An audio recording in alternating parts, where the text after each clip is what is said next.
오늘 또 반갑습니다. 저는 교실을 떠난 국어교사 박은현입니다. 현대시 김용택 시인의 그리운 그 사람입니다.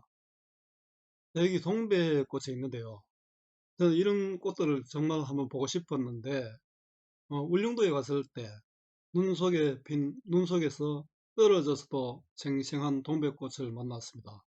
존경스럽습니다.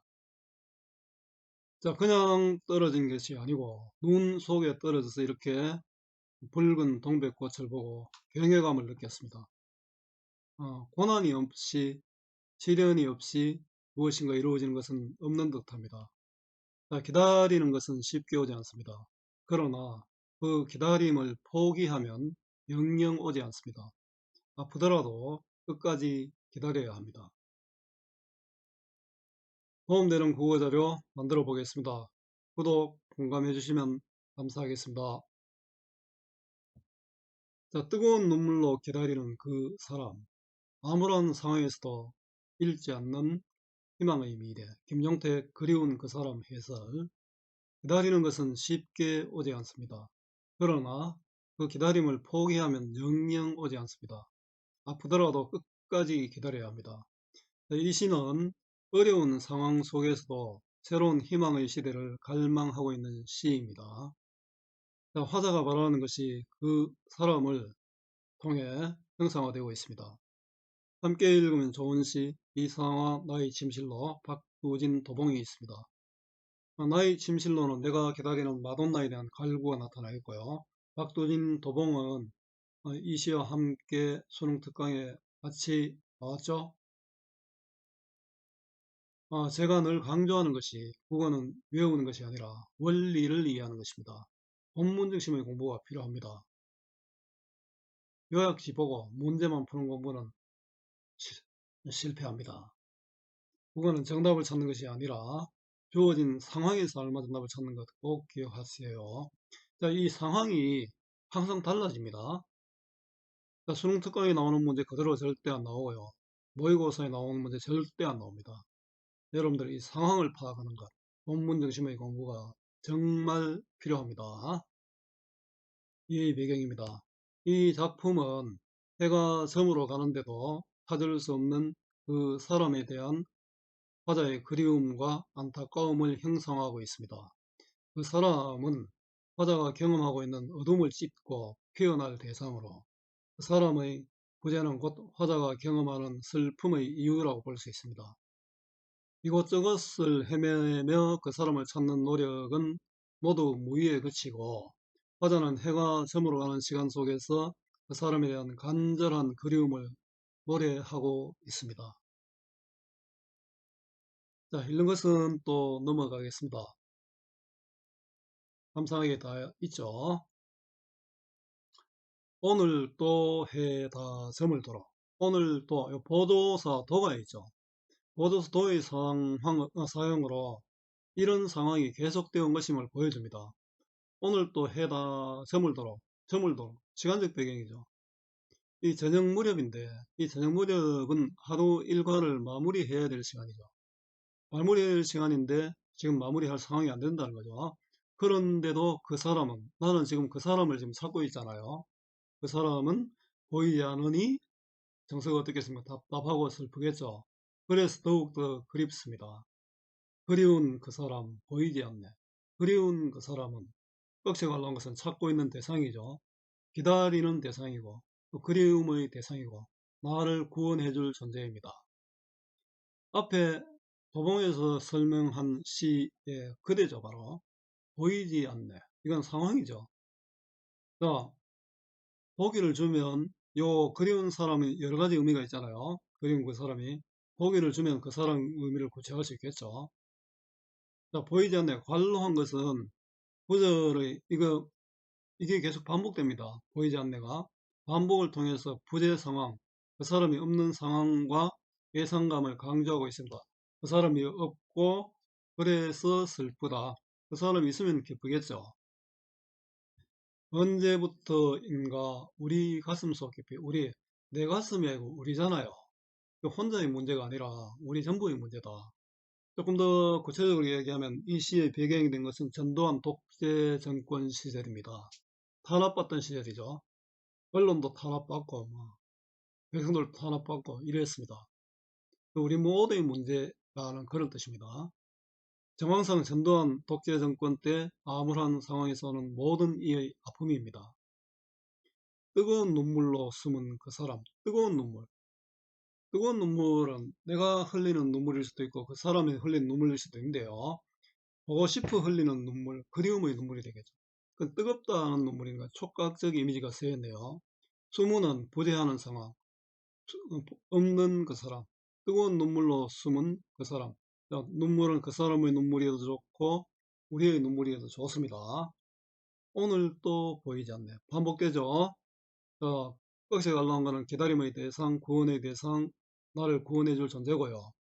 보이지 않네는 이 구절이 반복되면서 예상감, 슬픔, 적막감, 그 사람이 없는 상황을 강조하고 있습니다. 어제도 오늘 또 내일 또 그래서 절망감과 암담함이 드러납니다. 보이지 않는 그 사람입니다. 모낸 논, 모낸 논, 모를 논, 모를 심은 논입니다. 모를 심은 논 가득 개구리들 울고 있다. 논에는 개구리들 울고 있고요. 저기서 산만 어둡게 일어나. 논에는 개구리들 울고 있고 저기서 산만 어둡게 일어나 또 다음이 필요합니다.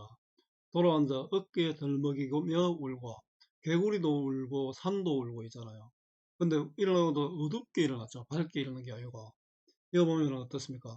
개구리와 산에 일단 인격을 부여하여 화자의 감정은 그 사람이 없는 슬픔이죠. 효과적으로 드러내고 있습니다. 의인법이 쓰였고 이 개구리들이 우는 거, 산이 운다는 것은 실제 산이 어깨 돌려서 덜먹이 울겠습니까? 화자의 감정이 이입된 겁니다. 의인법과 감정이입법이 쓰였고 개구리와 산은 당연히 객관적 상관물이 됩니다. 객관적 상관물은 화자의 감정을 더 잘 드러내주는 소재입니다. 개구리와 산이 있어서 화자의 감정이 더 잘 드러나죠. 이 감각적 이미지인데요. 우니까 청각적 이미지가 나타나고 또 어깨 들먹이며 이건 뭡니까? 시각적 이미지가 있죠. 청각적 시각적 이미지로 그 사람이 없는 상황에 대한 화자의 정서를 드러냅니다. 정서는 애달고 슬프고 답답하죠. 그 사람의 부재로 인한 슬픔입니다. 보릿대 들불은 들을 뚫고 치솟아. 보릿대. 보릿대는 보리줄기입니다. 보리줄기가 타는 불. 이 보리줄기는 대체로 봄에 나오죠. 한 음력 5월쯤 보리를 뺍니다. 계절감이 드러나고요. 그 보리 불을 켜서 어둠 속에서 그 사람을 찾고 있는 거죠. 들을 뚫고 치솟아. 들불은 뚫고 치솟아. 역동적 이미지입니다. 그 사람을 찾는 노력이죠. 그 사람을 찾는 노력이 덜을 밝히지만 그 사람을 찾으려고 이렇게 열심히 하지만 요만이 또 중요하죠. 그 불길 속에서도 그 강렬한 불길 속에서도 그 사람은 보이지 않네. 그 사람 구원의 대상이고 보이지 않네는 없는 상황 또 화자의 슬픈 애달픈 정서가 드러납니다. 아무리 찾아도 그 불길 속에서 아무리 찾아도 그 사람 보이지 않는다. 반복되면서 강조와 운율감을 또 형성하죠. 반복되면은 무조건 강조 유무 있고 운율감 형성합니다. 그 사람을 찾기 위한 노력입니다. 언젠가, 여기 뭐 나타납니다. 반복과 언젠가 반복되죠. 영탄법이 쓰이죠. 영탄적 어조로 그 사람에 대한 기대와 희망을 드러냅니다. 이 암울한 상황에서도 언젠가는 그 사람을 만날 수 있을 거다. 이 칙칙한 어둠을 찢으며, 칙칙한 어둠은 부정적 상황이죠. 그 사람이 부재한 상황, 또 암담한 현실입니다. 자, 이것을 걷어내며, 찢으며, 눈물 속에 꽃처럼 피어날, 눈물 속의 꽃. 이건 정말로 그 사람이 눈물 속의 꽃 같은 존재. 그 눈물 속은 그리워서 흘리는 눈물이겠죠. 우리 박지원의 호곡장기라는 글이 있는데요. 그 글에서 울음이 슬플 때만 나오는 건 아니다. 사람의 모든 감정이 격해지면 울음이 나온다라는 그런 이야기가 있습니다. 자, 이거는 바로 기쁨의 눈물이 되겠죠. 저 남산 같은 꽃, 남산. 남산을 아마 이 광주에 있는 남산인지 모르겠습니다. 못 봤지만 아마 좋은 산이겠죠. 자, 이 꽃은 나를 구원해 줄 존재고요. 뭐 눈속에 처럼 피어날 남산 같은 사람 이러니까 직유법을 사용해서 그 사람을 예찬하고 있습니다. 절대적인 존재가 되겠지요. 언젠가 다시 만날 그 사람입니다. 어느 어둠에 덮여 있는지, 어둠은 부정적 상황이죠. 앞에 칙칙한 어둠도 있었고 암울한 현실입니다. 어둠에 덮여 있는지 하루 이 하루를 다 찾아다니다. 하루 이 하루는 온종일이죠. 반복되면서 시간의 길이를 나타내고 있습니다. 다 찾아다니다. 하나의 의지적 행동입니다. 그 사람을 찾으러 다녔는데 짐승들도 집찾아든. 여기 짐승들은 객관적인 시어입니다. 지시적 의미의 시어라는 뜻입니다. 저문들길에서 짐승들도 다 저문들길, 이건 시간적 배경이죠. 집을 찾아가는 저문들길, 시간적 저문은 시간이고 들길은 공간적 아닙니까? 이곳에는 그리움과 슬픔이 심화되는 공간이지만 내가 하루를 마무리해야 될 그런 시간이죠. 그리운 그 사람은 보이지 않네. 그리운 그 사람은 보이지 않는다. 자, 앞에 1, 2행과 유사하죠.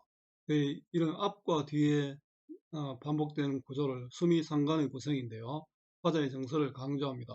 물론 이게 쓰이면은 안정감을 줍니다. 수미상관식 구성에 쓰이면은 찾을 수 없는 그 사람에 대한 그리움입니다. 정리해 보겠습니다. 갈래는 자유로운 형식의 자유시, 개인의 마음을 담은 서정시, 또 운율이 느껴지는 운문시입니다. 성격은 예찬적이고 소망적이고 의지적입니다. 주제는 그 사람에 대한 간절한 그리움, 특징입니다. 시어 식구의 반복을 통해서 화자의 상황 정서를 강조하고 있습니다. 감각적 시어, 청각적, 촉각적, 역동적, 시각적 이미지를 활용하여 화자의 정서를 효과적으로 보여줍니다. 화자의 의식을 중심으로 시상을 전개하고 있습니다. 부정적 서술어, 보이지 않네를 반복하여 안타까운 정서를 표현하고 있습니다. 수미상관의 구성으로 화자의 그리움을 강조하고 또 안정감을 주고 있습니다. 부정적 시어, 칙칙한 어둠 보이지 않네로 상황을 보여주고 긍정적 시어로 대상을 또 예찬하고 있습니다. 상황을 고려하면 전두환 독재의 암울한 상황에서 미래에 대한 희망과 의지를 보여주는 작품입니다. 문제 나올 땐 당연히 보기를 주겠죠. 이런 보기를 외적 준거라고 합니다. 활동하기는 도봉 문제은행 활용하시면 됩니다. 전화 소리 안 들렸는지 모르겠습니다. 전화는 밖에 나왔는데 전화가 울렸는데 미안합니다. 수고 많았습니다. 제가 살아있는 한 좋은 자료로 보답하겠습니다.